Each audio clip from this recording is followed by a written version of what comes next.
ஆண்டவராகிய இயேசு கிறிஸ்துவின் நாமத்தில் உங்கள் யாவருக்கும் என் அன்பின் நல்வாழ்த்துக்கள். மீண்டுமாக ஒரு ஜெபிக்கலாம் வாங்க நிகழ்ச்சியிலே உங்கள் யாவரையும் சந்திப்பதிலே கர்த்தருக்குள் நான் அதிக மகிழ்ச்சி அடைகிறேன். வாரந்தோறும் ஜெபிக்கலாம் வாங்க நிகழ்ச்சி மூலம் கர்த்தர் பல்லாயிரக்கணக்கான பேரை சந்தித்து வருகிறார். ஒவ்வொரு முறையும் கர்த்தர் இந்த நிகழ்ச்சியின் மூலமாக அநேகருடைய கட்டுக்களை அறுத்து, வியாதிகளை சுகமாக்கி, பிசாசுகளிலிருந்து விடுதலை கொடுத்து, அவருடைய ஜெபத்தையெல்லாம் கவனித்து கேட்டு அவர்களுக்கு வேண்டிய நல்ல காரியங்களை வழங்கி வருகிறார். அது இந்திய தேசத்துல மாத்திரம் இல்ல, உலகம் முழுவதிலும் இருக்கிற பல தேசங்களிலும் இந்த நிகழ்ச்சி விரும்பி பார்க்கப்படுகிறது. காரணம், கர்த்தர் சமீபத்துக்கு மாத்திரமல்ல, தூரத்துக்கும் தேவன் என்பதை மெய்ப்பிக்கும் வண்ணமாக இந்த நிகழ்ச்சி கடந்து போகிற இடத்திலெல்லாம் கர்த்தர் தம்முடைய வார்த்தைகளை வெளிப்படுத்தி, தம்முடைய வல்லமையை வெளிப்படுத்தி, தம்முடைய அற்புதமான விடுதலையை கர்த்தர் மெய்ப்பித்து காண்பித்து வருகிறார். இந்த நிகழ்ச்சியினுடைய ஒவ்வொரு காரியத்தையும் கவனிச்சு பார்க்கும்போது கர்த்தர் நமக்கு சொன்ன ஒரு வார்த்தை தான் எனக்கு ஞாபகத்துக்கு வருது. என்ன தெரியுமா? மரித்தேன், ஆனாலும் இதோ சதா காலங்களிலும் உயிரோடு இருக்கிறேன். இயேசு இந்த உலகத்துல உயிரோடு இருந்த போது என்னென்னலாம் செய்தாரோ அதை இன்றைக்கும் கர்த்தர் செய்து வருகிறார். அன்னைக்கு அவர் செய்யும்போது இஸ்ரவேலில் இருக்கிற ஒரு சின்ன பகுதிகளில் செய்தார். இன்றைக்கு உலகம் முழுவதிலும் தேவன் தம்முடைய அற்புத வல்லமையை மெய்ப்பிக்கிறார். ஒவ்வொரு சாட்சிகளையும் கவனிச்சு பார்க்கும்போது நம்முடைய மனசுல இயேசு இன்னைக்கும் உயிரோடு இருக்கிறார், நம்முடைய ஜெபத்தை கவனித்து கேட்கிறார் என்பதை தெளிவாக நம்ம அறிந்து கொள்ள முடிகிறது. இந்த நாள் நிகழ்ச்சியிலுமே நீங்க பாருங்களேன், எவ்வளவு உயிரோட்டமான சாட்சிகளை நம்ம கேட்க நேர்ந்தது. ஒரு சின்ன நிகழ்ச்சி தான். அந்த நிகழ்ச்சியிலே மனம் விட்டு ஜெபித்து கர்த்தரை நோக்கி மன்றாடின போது அவர்களுடைய தேவைகளை ஒரு கணத்திலே கர்த்தர் விடுதலையாக்கி கொடுத்திருக்கிறார். இந்த தேவன் எவ்வளவு அன்புள்ளவர் அப்படின்னு நீங்க யோசிச்சு பார்க்கணும். நம்ம இன்னைக்கு தான் புதுசா பார்க்கிறோம், புதுசா கேள்விப்படுகிறோம், கேட்கிறோம், அவரை நம்புகிறோம், நம்முடைய பிரச்சனையை சொல்லுகிறோம். உடனே கர்த்தர் தம்முடைய மகிமையை வெளிப்படுத்தி நம்மை சுகமாக்குகிறார். இந்த தேவன் என்றென்றும் உள்ள சதா காலங்களிலும் நம்முடைய தேவன். அதனால்தான் கர்த்தரை தன்னுடைய சொந்த இரட்சகராக, சொந்த தேவனாக பெற்றிருக்கிற ஜனம் பாக்கியமுள்ளது என்று வேதம் சொல்லுகிறது. இந்த நிகழ்ச்சி நிறைய புது நிலை கிறிஸ்தவர்கள் அல்லது கிறிஸ்துவை அறியாதவர்கள் இந்த நிகழ்ச்சியை கவனிச்சு பார்க்குறாங்க.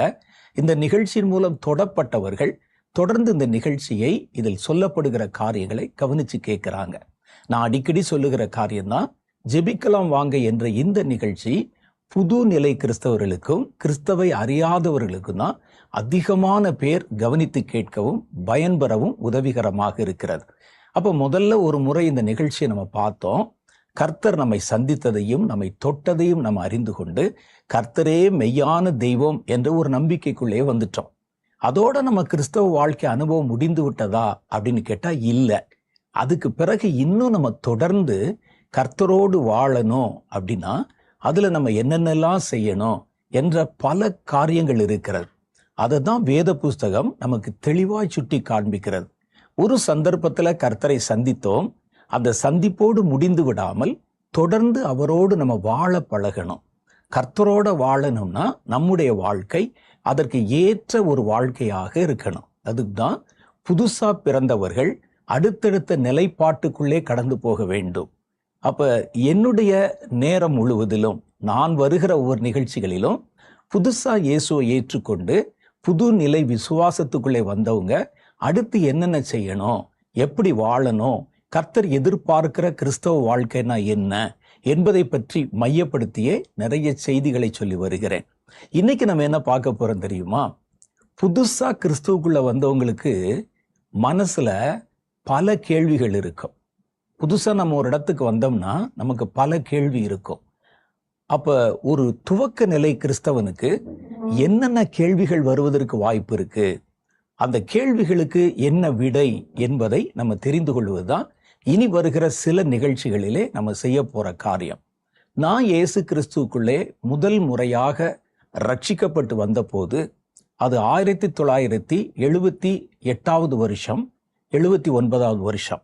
அந்த வருஷத்துல வந்தபோது நான் ஏற்கனவே ஒரு கிறிஸ்தவ குடும்பத்திலே நான் பிறந்திருந்தாலும் கிறிஸ்துவோடு கூட இணைந்த ஒரு வாழ்க்கை அனுபவ முறை இல்லை. அந்த நாட்கள்ல எல்லாம் நீங்க பாத்தீங்கன்னா நிறைய ஆவிக்குரிய சபைகள் இல்லை. சில இடங்கள்ல ஏதோ 1-2 சபைகள் இருக்கும். இவ்வளவு ஊழியக்காரர்களும் இல்லை. அதனால நாங்கள் கிறிஸ்து இல்லாத ஒரு வாழ்க்கை வாழ்ந்து கர்த்தரை நான் அறியாதவனாக இருந்தேன். பைபிள்ல ஆரம்ப வசனம் என்ன, முடிவு வசனம் என்ன கூட தெரியாது எனக்கு. அந்த மாதிரி சூழ்நிலையில நான் இயேசுவை அறிந்து கொண்ட போது, வேதத்தை படிக்க ஆரம்பிச்ச போது, சபைக்கு போக ஆரம்பிச்ச போது நிறைய கேள்வி என் மனசுல வரும். இது என்ன, இதுல எப்படி நடக்கணும், இதுல என்ன செய்யணும், அல்லது ஒரு அனுபவங்கள், ஆவிக்குரிய அனுபவம் தான், அதுல சில கொஸ்டின்ஸ் வரும் நமக்கு. நான் உடனே அதை ஓடி போய் அங்க இருக்கக்கூடிய சபை தலைவர்களோ நல்ல ஊழியக்காரர்களோ அவங்ககிட்ட போய் விசாரிப்பேன். நிறைய பேர் சொல்லித்தர மாட்டாங்க, சொல்ல மாட்டாங்க. ஏன்னா அவங்களுக்கு 1000 வேலை இருக்குது, அவங்களுக்கு ஒரு பெரிய ஒரு ஊழியம் இருக்குது, சபை இருக்குது. நம்மளை உட்கார வச்சு என்டர்டைன் பண்ண மாட்டாங்க. ஆனா அந்த மனதில் இந்த கேள்விகள் வரும். அப்ப சில சமயங்கள்ல சிலர் உட்கார வச்சு பதில் சொல்லுவாங்க. ஆனா அடிக்கடி கேட்டோம்னா எரிச்சல் ஆகிரும் அவங்களுக்கு. அதனால நான் என்ன செய்தேன், வேதத்தை முறைப்படி வாசித்து என் கேள்விகளுக்கு பதில் தேடுறதுக்கு தான் முதல்ல பைபிள் படிச்சேன். நான் என் கேள்விக்கு பதில் தெரியணும்.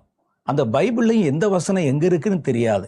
அதை வாசித்து வாசித்து ஜெபித்து கர்த்தரிடத்தில் பதில்களை பெற்றுக்கொண்டேன். துவக்க நிலையில கேள்விகள் வரணும். கேள்விகள் வந்தா தான் நம்ம ஒரு ஆரோக்கியமான கிறிஸ்தவ வாழ்க்கையை வாழ முடியும். நீங்க நல்லா பார்த்தீங்கன்னா, புதுசா பிறந்த நம்முடைய குழந்தைகள் கொஞ்சம் வளர ஆரம்பிக்கும் போது கேள்வி கேட்டுக்கிட்டே இருப்பாங்க. ஏன்னா அவங்களுக்கு இது என்னன்னு தெரியாது. இது ஏன் இங்க எடுத்து வைக்கிற, இது ஏன் இப்படி சமைக்கிற, இது ஏன் இப்படி உட்கார்ந்துருக்கிறோம், இப்படின்னு ஒவ்வொரு கேள்விகள் அவருடைய மனதிலே வருவதை அவங்க நம்மகிட்ட கேட்கிறத நம்ம பார்க்கிறோம். அந்த நேரத்துல நம்ம எரிச்சல் படக்கூடாது. பொறுமையா அவர்களுக்கு விளக்கி சொல்லணும். நம்ம இந்த உலகத்துல 30 வருஷம் 40 வருஷம் இருக்கோம். நமக்கு எல்லா விஷயமும் தெரியும். அது குழந்தை, இப்பதான் உலகத்துக்கு வந்திருக்குது. உலகத்துல என்ன பொருள் எதற்காக பயன்படுத்தப்படுகிறது, அதை நம்ம எப்படி கையாளணும் ஒண்ணுமே தெரியாதது இருக்கு. அதனால பிள்ளைகள் பார்த்தீங்கன்னா தகப்பனிடத்திலேயோ தன்னுடைய தாயிடத்திலேயோ நிறைய கேள்வி கேட்பாங்க. சின்ன கேள்வியிலிருந்து பெரிய கேள்வி வரைக்கும் இருக்கும். சில நேரத்தில் நமக்கே பதில் சொல்ல முடியாம இருக்கும், சில நேரத்தில் நமக்கே எரிச்சல் வந்துடும். ஆனா நிறைய கேள்விகள் கேட்டு பதில் தேட முயற்சிக்கிற குழந்தைகள் தான் பின்னாட்கள்ல பார்த்தீங்கன்னா நல்ல ஞானத்தோடையும் இந்த உலகத்துல எப்படி வாழ வேண்டும் என்கிற ஒரு அறிவோடையும் அந்த குழந்தைகள் வளர ஆரம்பிக்கும். அதனால துவக்க நிலையில இப்ப கிறிஸ்துவுக்குள்ளே நம்ம வந்திருக்கிறோம். ஒரு நிகழ்ச்சி பார்த்தோம், யாரோ ஒருத்தர் சொன்னாரு, இவ்வளவு வருஷமா அந்த பிரச்சனையோடு நீங்க இருக்கிறீங்களே, இந்த நிகழ்ச்சி ஒன்று வருகிறது, ஜெபிக்கலாம் வாங்கன்னு. அதுல பாருங்க, நிறைய பேருக்கு கர்த்தர் அற்புதம் செய்யறாரு, நிறைய சாட்சிகள் வருது, உங்க பிரச்சனை கூட மாறுவதற்கு வழி இருக்குது அப்படின்னு உங்களுக்கு சொல்லியிருப்பாங்க. சரி, நம்ம அது என்னதான் இருக்குதுன்னு கேட்போமே அப்படின்னு நீங்க கேட்ட போது, அவர்களுடைய சாட்சிகளை கேட்கும் போது ஒரு விசுவாசம் உங்களுக்குள்ள வந்திருக்கும். அதுக்கு பிறகு உங்க பிரச்சனைகளுக்காக ஜெபம் பண்ணும்போது நீங்களும் சேர்ந்து ஜெபித்ததுனால கர்த்தர் உங்களுக்கு ஒரு அற்புதத்தை கொடுத்திருப்பார். இப்போ உங்களுடைய நம்பிக்கை பழைய முறை நம்பிக்கைகளிலிருந்து மாற்றப்பட்டு ஒரு புதிய நம்பிக்கைக்குள்ள, கிறிஸ்துவின் மேல ஒரு நம்பிக்கைக்குள்ள வந்துருச்சு. வந்த உடனே நம்ம என்ன செய்றீங்க, ஆவலாய் ஒரு வேதத்தை வாங்கி வாசிக்கிறீங்க. இனி நான் அடுத்து என்ன செய்யணும், இந்த கிறிஸ்துவுக்குள்ளே என்னுடைய வாழ்க்கை அமைத்து கொண்டு நான் ஓடணும்னா நான் எப்படியெல்லாம் இருக்கணும். இப்பதான் நமக்கு நிறைய கொஸ்டின்ஸ் வரும்.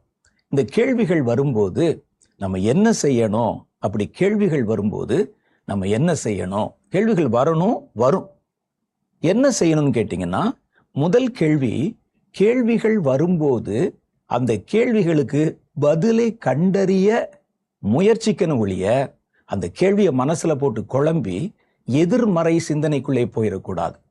என்ன இப்படி இருக்குது அப்படின்னு சொல்லி ஒரு கேள்வி வரும், ஆமா அது பழைய வாழ்க்கைக்கு இதுக்கு என்ன வித்தியாசம் இருக்குது அப்படின்னு ஒரு எதிர்மறை சிந்தனைக்கு போயிடக்கூடாது. நமக்கு புரியாத பல காரியங்கள் இருக்கிறது இந்த ஆவிக்குரிய வாழ்க்கையில. கிறிஸ்துவோடு இணைந்து வாழ்க்கிற வாழ்க்கையில நிறைய விஷயம் இருக்குது நமக்கு. அப்ப என்ன செய்யணும்னா, பொறுமையா அந்த காரியத்திற்கான பதிலை கண்டறிய முயற்சி பண்ணணும். 3 முக்கியமான முறைகளிலே இதை கண்டறியலாம். எப்படின்னு சொன்னா, முதல்ல வேதத்துல அதற்கான பதிலை காண முடியும். பைபிளை நீங்க ரெகுலரா தொடர்ந்து வாசிச்சீங்கன்னா உங்க மனதில் வருகிற சந்தேகங்களுக்கு வேதத்துல விடை இருக்கிறது. வேதத்துல நம்முடைய முற்பிதாக்கள் அவங்களுடைய சரித்திரம் இவைகளெல்லாம் வாசிக்கும் போது நீங்க எப்படி பாதையில கடந்து போறீங்களோ அதே போலதான் அவர்களும் கடந்து வந்திருப்பாங்க. அந்த நேரத்துல கர்த்தர் அவங்களை எப்படி வழி நடத்தினாரு, அவங்களோட என்ன பேசினாரு, அவருடைய வாழ்க்கையை எப்படி அவர் மாற்றி அமைத்தார் போன்ற பல சாட்சிகள் வேத புஸ்தகத்துல இருக்குது. அதனால வேதத்தை நீங்கள் தொடர்ந்து வாசிக்கும் போது, வேதத்துக்கு முக்கியத்துவம் கொடுத்து நீங்க வாசிக்கும் போது உங்க மனதில் இருக்கிற கேள்விகளுக்கான விடை அந்த வேதத்துல இருக்கும். நான் இதுல ஒரு ஆச்சரியமான அனுபவத்தை சொல்லணும். வேதத்தை எங்கிருந்து துவங்கிறது எங்க முடிக்கிறதுன்னு ஒண்ணுமே தெரியாது. துவக்க காலத்துல மனசுல சில கேள்விகள் இருக்கும். அந்த கேள்விகள் என்ன அப்படின்னு தெரியாம வேதத்தை காலையில வழக்கமா தியானம் பண்ற நேரத்துல நம்ம சும்மா அப்படி புரட்டி பார்க்கும்போது கரெக்டா நான் என்ன எதிர்பார்த்தனோ அதற்கு உண்டான ஒரு வசனம், ஒரு வார்த்தை பதிலாக கொடுக்கப்படுவதை பிரத்யட்சமா நான் பார்த்துருக்கிறேன். இது எங்க தேடணும் அப்பெல்லாம் ஒன்றும் தெரியாது. இப்ப வேதத்துல எத்தனை புஸ்தகம் இருக்கு, எந்தெந்த புஸ்தகம் எங்க இருக்குது, யாருடைய வாழ்க்கை வரலாறு எங்க இருக்கு இப்ப தெரியும். ஆனா அந்த துவக்க நாட்கள்ல பைபிள்ல தலையும் புரியாது வாலும் புரியாது. அந்த மாதிரி நேரத்துல சில சமயங்கள்ல சில மனதில் சில கேள்விகள் எழும்போது காலை தியானத்துல வேதத்தை புரட்டி எதையாவது ஒரு பகுதியை படிப்போம் அப்படின்னு படிக்க ஆரம்பிச்சா கரெக்டா நேற்று நான் எதை குறித்து கேள்வி மனசுல வச்சிருந்தனோ அந்த கேள்விக்கான விடை அந்த வேதத்துல இருக்கிறதை பார்த்து பல நூறு முறை நான் ஆச்சரியப்பட்டிருக்கிறேன். எப்படி இது சாத்தியமாகிறது, எப்படி நம்ம நினைச்சது அங்க வருகிறதுன்னு. இதற்கு ஒரே ஒரு பதில் தான் இருக்கிறது. வேதம் உயிர் உள்ளது. வேற எதுவுமே ஆவியும் ஜீவனுமானது அல்ல. உலகத்துல பாத்தீங்கன்னா மனிதன் ஆவியும் ஜீவனுமாக இருக்கிறான். கர்த்தர் மனிதனை மண்ணில் உண்டு பண்ணி தம்முடைய நாசியின் சுவாசத்தை அவர்களுக்குள்ளே ஊதின போது அவன் ஆவியும் ஜீவனும் உள்ள ஜீவ ஆத்துமாவானான். அது தவிர மற்ற எல்லாவற்றுக்கும் பார்த்தீங்கன்னா உயிர் இருக்கும், ஆனா ஆத்துமா இருக்காது, ஜீவன் இருக்காது. ஆனா ஆவி ஆத்துமா சரீரம் போல ஆவியும் ஜீவனுமாய் இருக்கிற வேறொன்று மனிதனை தவிர்த்து இந்த உலகத்துல இருக்குன்னு சொன்னா அது கர்த்தருடைய வேதம்.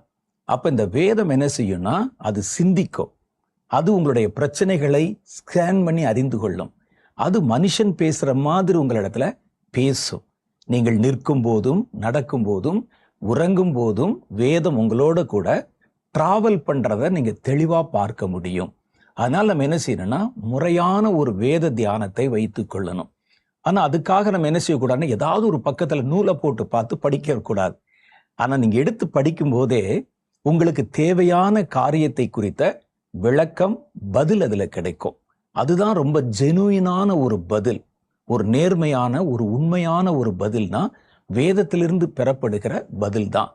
ரெண்டாவது என்ன செய்யணும்னா நல்ல அனுபவம் வாய்ந்த ஊழியர்களிடத்துல போய் நம்முடைய சந்தேகங்களை கேள்விகளை கேட்கலாம். நல்ல அனுபவம் வாஞ்சிருக்கணும்.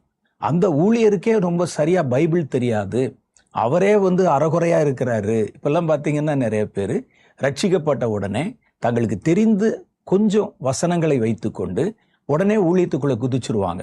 குதிச்சு மற்றவங்களுக்கு புத்தி சொல்ல போதனை செய்ய ஆரம்பிச்சிருவாங்க. ஆனா நல்ல ஆவிக்குரிய அனுபவம் நிறைந்து அநேகரை நீதிக்குட்படுத்தின வசனத்துல ஆழமான அறிவும் அனுபவம் உள்ள நல்ல போதகர்கள் ஆயிரக்கணக்கான பேர் தேசத்துல இருக்கிறாங்க. அவர்களை நீங்க போய் அணுகி அவங்ககிட்ட சந்தேகம் கேட்கலாம். அதுல என்ன ஒரு பிரச்சனைன்னு சொன்னா, நான் ஏற்கனவே சொன்ன மாதிரி அவர்கள் 1000 பொறுப்புகளையும் வேலையும் வச்சிருக்கிறதுனால நிறைய உங்களுக்கு நேரம் செலவழித்து பதில் சொல்லுவதற்கு அவர்களுக்கு அவகாசம் இருக்காமல் போகலாம். சில சமயத்துல நம்ம நிறைய திருப்பி திருப்பி கேள்வி கேட்டா எரிச்சல் கூட வந்துடலாம் அவர்களுக்கு. ஆனாலும் அவர்களுடைய உபதேசங்களை கேட்கறதன் மூலம், அவங்க வெளியிடுகிற புஸ்தகங்களை வாசிக்கிறது மூலம் உங்களுடைய சந்தேகங்களை அதன் மூலமாக நிவர்த்தி செய்து கொள்ள வாய்ப்பு இருக்கிறது. மூன்றாவது முறை என்ன தெரியுமா? ஜெபத்துல உட்கார்ந்து கர்த்தரிடத்திலே கேட்டணும். கர்த்தர் தம்முடைய பிள்ளைகளோட பேசுவார். துவக்க நிலைமையில நீங்க வேற ஒன்றும் கேட்கல, நான் உங்களுடைய வழியில வாழ விரும்புறேன், அது நேர்மையான ஜெபம் தானே, என்னைய நடத்துங்க, என் கூட பேசுங்க, இது எனக்கு ஒரு சந்தேகம் இருக்குது, இந்த இடத்துல ஒரு கொஸ்டின் இருக்கு, அதுக்கு பதில் சொல்லுங்க அப்படின்னு கர்த்தரிடத்துல கேட்டா கர்த்தருடைய ஆவியானவர் தெளிவா உங்க மனதுல பேசுவார். இதுதான் இதனுடைய காரியம். இதுதான் இதனுடைய விளக்கம், இதுதான் இதனுடைய அர்த்தம் என்று கர்த்தர் நமக்கு வெளிப்படுத்தி காமிப்பார். இந்த 3 முறையிலையும் நம்ம கர்த்தரிடத்திலே அல்லது நமக்கு வருகிற ஆவிக்குரிய வாழ்க்கை குறித்த சந்தேகங்களை, கேள்விகளை கேட்டு பதில் பெற்றுக்கொள்ள முடியும். வேதத்துல பார்த்தீங்கன்னா கேள்வி கேட்ட பல அனுபவங்களை பற்றி வேதம் சொல்லுது. அதுல ஒன்றென்று சொல்றேன் பாருங்க. கேள்வி கேட்கறதுலையும் வித்தியாசமான அனுபவத்துல வித்தியாசமான மனிதர்கள் வித்தியாசமான அணுகுமுறையோட சில கேள்வி கேட்பாங்க. அந்த மாதிரி இல்லாம நீங்க நேர்மையாக கர்த்தரிடத்திலே கேட்டு பெற்றுக்கொள்ள வேண்டும். முதல் கேள்வி பாருங்களேன், வேத புஸ்தகத்துல தங்களை காட்டுவதற்காக ஒரு கேள்வி கேட்பாங்க. அந்த கேள்வியை கேட்டுட்டு, நான் இதை குறித்து எவ்வளவு அறிவுள்ளவனா இருக்கிறேன், நான் எவ்வளவு நீதிமானா இருக்கிறேன் அப்படின்னு உங்களுக்கு புரிய வைக்கிறதுக்காக உங்ககிட்ட ஒரு கேள்வி கேட்பாங்க. அப்படி கேட்கிறவர்கள் நிறைய பேர் இருக்கிறாங்க. நீங்க கேள்வி கேட்க போகும்போது எப்படி கேட்கணுங்கிறத நம்ம இதன் மூலம் கவனிக்க போறோம். முதல் கேள்வி பாருங்கள், மத்தேயு சுவிசேஷம் நிறைய இருக்கு வேதத்துல. மத்தேயு சுவிசேஷம் 19வது அதிகாரம் 16 21 வரைக்கும் இருக்கு. அந்த பகுதியை வாசிச்சா தான் நான் என்ன சொல்ல வருகிறேன் என்பதை உங்களால தெளிவா விளங்கி கொள்ள முடியும். இதுல என்ன செய்யறாங்கன்னா, தன்னை காட்ட விரும்புறாங்க. சுற்றி இருக்கிறவங்களுக்கும் யார்கிட்ட கேள்வி கேட்கிறோமோ அவங்களுக்கும் நான் எவ்வளவு பெரிய ஆள் தெரியுமா என்று காட்டுவதற்காக கேள்வி கேட்கிறவங்க. இப்போ வேதம் சொல்லுது, 16வது வசனம், மத்தேயு 19:16. அப்பொழுது ஒருவன் வந்து இயேசுவை நோக்கி, நல்ல போதகரே, நித்திய ஜீவனை அடைவதற்கு நான் என்ன நன்மை செய்ய வேண்டும் என்று கேட்டான். ஒரு நல்ல ஒரு ஐஸ்வர்யம் உள்ளவன், ஒரு நல்ல ஒரு இளைஞன், ஒரு வாலிபன் இயேசு உட்கார்ந்து எல்லார்ட்டையும் தம் சீஷர்கள் ஜனங்கள் சூழ அமர்ந்திருக்கிறார். அப்ப அவர்கிட்ட வந்து கேட்கிறார், நல்ல போதகரே, நித்திய ஜீவனை நான் பெறுவதற்கு நான் என்ன நன்மை செய்யணும் என்று கேட்டான். அதற்கு அவன், நீ என்னை நல்லவன் என்று சொல்வானேன்? தேவன் ஒருவர் தவிர நல்லவன் ஒருவரும் இல்லையே. நீ ஜீவனில் பிரவேசிக்க விரும்பினால் கற்பனைகளை கைக்கொள் என்றார். என்னை பார்த்து நல்ல போதகரே அப்படின்னு சொன்னா நான் என்ன சொல்வேன்? அப்படியா அப்படின்னு சந்தோஷப்படுவேன்.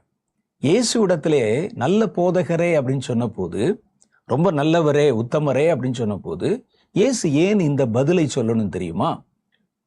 அவர் இயேசு நல்லவர் தான், அதுல எந்த சந்தேகமும் இல்லை. இவன் நல்லவர் என்று சொல்ல வரும்போது அடுத்தவன் என்ன எதிர்பார்க்கிறான்னா, நீயும் நல்லவன் என்று கர்த்தர் சொல்லணும்னு எதிர்பார்க்கிறான். அதனால்தான் சொன்னாரு, நீயும் நல்லவன் இல்ல, யாரும் நல்லவர் இல்ல, தேவன் தான் நல்லவர் என்பதை விளக்குவதற்காக அவனிடத்துல அவர் சொன்னார், தேவன் ஒருவர் தவிர வேற யார் நல்லவர் இல்லையே அப்படின்னு ஒரு வார்த்தை சொன்னார். அடுத்து அவன் கேட்ட கேள்விக்கு பதில் சொல்றார், ஜீவனில் பிரவேசிக்க நீ விரும்பினால் கற்பனைகளை கைக்கொள். யூதர்களுக்கு, இஸ்ரவேலர்களுக்கு மோசையின் மூலமாக 10 கட்டளைகள் கொடுக்கப்பட்டது. அதுதான் அவங்க கடைபிடிக்கணும், அதோடு கூட இணைந்துதான் தங்களுடைய வாழ்க்கை அமைத்துக் கொள்ளணும் என்பதுதான் விதிமுறை. அந்த கற்பனைகளை கடைப்பிடி அப்படின்னு சொல்றார். இவன் அடுத்து கேட்கிறான், அவன் அவரை நோக்கி எவைகளை என்று கேட்டான். 10 கட்டளைங்கிறது குழந்தை கூட தெரியும் இஸ்ரேல்ல. எவைகளை அப்படின்னு கேட்டான். அப்போ அவர் சொன்னாரு, கொலை செய்யாதிருப்பாயாக, விபச்சாரம் செய்யாதிருப்பாயாக, களவு செய்யாதிருப்பாயாக, பொய் சொல்லாதிருப்பாயாக அப்படின்னு சொல்லி இந்த 10 கற்பனையும் சொல்றான். உன்னிடத்தில் அன்பு கூறுவது போல பிறனிடத்திலும் அன்பு கூறுவாயாக என்பவைகளே என்றார். இப்பதான் பாருங்க, இவன் தன்னை காட்ட விரும்புகிறான். யாருக்கு? இயேசுவிடத்துல அவர் ஒரு பெரிய போதகர்னு தெரியும், ஒரு புகழ் பெற்றவர் என்று தெரியும், சுற்றி இருக்கிற மனிதர்கள் தெரியும்.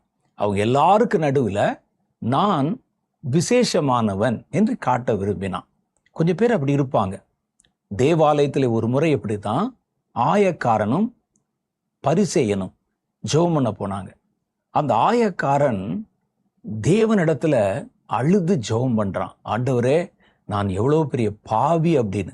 ஆனா பக்கத்துல இந்த பரிசேயன் சொல்றான், நான் இவனை போல பாவியா இல்லாம பரிசுத்தமா நீதிமானா இருக்கிறதுக்காக ஸ்தோத்தரிக்கிறேன் அப்படிங்கிறான். அப்ப இதுல என்ன வருதுன்னா, தேவனிடத்துல நம்மை காட்ட விரும்புவது. நான் எவ்வளவு நல்லவன் பார்த்தீங்களா, எவ்வளவு உயர்ந்தவன் பார்த்தீங்களா, இவனுடைய மனதில் அதான் இருந்தது. அவன் அவரை நோக்கி, இவைகளெல்லாம் என் சிறு வயது முதற்கொண்டே நான் கை கொண்டிருக்கிறேன், எல்லாமே தான் நான் செய்கிறேன், என்கிட்ட வேற என்ன குறை இருக்கு அப்படின்னு கேட்குறான். அப்போ ஆண்டவர், அப்போ உங்ககிட்ட எந்த குறையுமே இல்லைப்பா, நீ போகலாம், பர்ஃபெக்டா இருக்கியே, நீ தான் நல்லவன் அப்படின்னு சொல்லுவாருங்கிறது அவனுடைய எதிர்பார்ப்பு. அப்ப சுற்றி இருக்கிறவங்களுக்கு நடுவுலையும் உங்க எல்லாரையும் விட இவன் விசேஷமானவன், சின்ன வயதிலிருந்தே கற்பனைகளை கைக்கொள்கிறானாமே அப்படின்னு புகழ்வார்கள் என்று நினைத்தான். ஆனா இயேசு என்ன சொல்றாருன்னா, அதற்கு இயேசு, அப்படின்னா நீ பூரண சர்க்குணனா இருக்க விரும்பினால் போய் உனக்கு உண்டானவைகளை விற்று தரித்திரருக்கு கொடு, அப்பொழுது பரலோகத்தில் உனக்கு பொக்கிஷம் உண்டாயிருக்கும், அதன் பின்பு என்னை பின்பற்றி வா என்றார். எப்படி இருக்கும்?